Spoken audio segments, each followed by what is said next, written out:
And Jesus often told parables. The land of a rich man produced abundantly.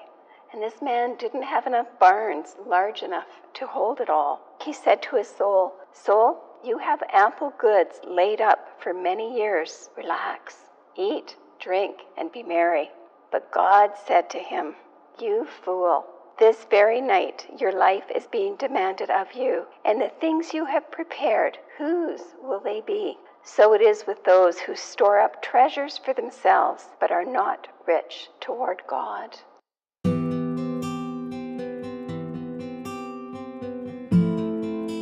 So we picked this particular place here in the mausoleum because it reminded us so much of the gospel, the parable of the man who has an abundance and is not satisfied with his abundance. And as we sit in these surroundings, it reminded ourselves of the fact that we all need to focus on what is important in our lives is not what we acquire, but where we're going to wind up at the end of our life. For me, I think the focus definitely has to be to find God and put Him as the focus of our lives. And I think today with our young people, our grandchildren, they're playing this game, Pokemon Go.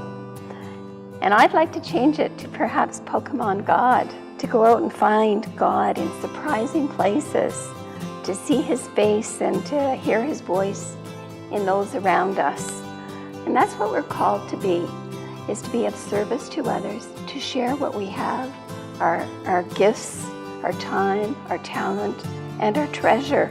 And I think one of the important messages that Jesus is reminding us of, we know not the hour when God will decide that it's time to call us home.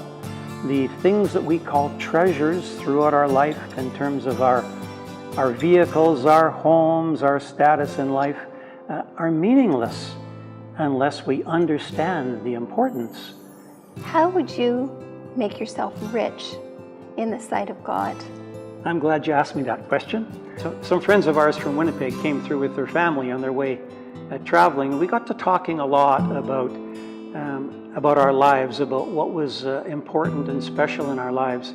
And we talked about things like our children, our families, our church community. He said, I consider our family to be very, very rich. And some year we might even have money. I think for us, the importance of sharing what we have with those around us and doing what we can is what we're called to do. The aspect of sharing and the aspect of understanding that at some point in time when we become a name on the wall in a mausoleum or the name on a tombstone in a graveyard, that we've maintained our focus on the ultimate goal of our life. And of course, the ultimate goal of our lives is eternal happiness with God our Father.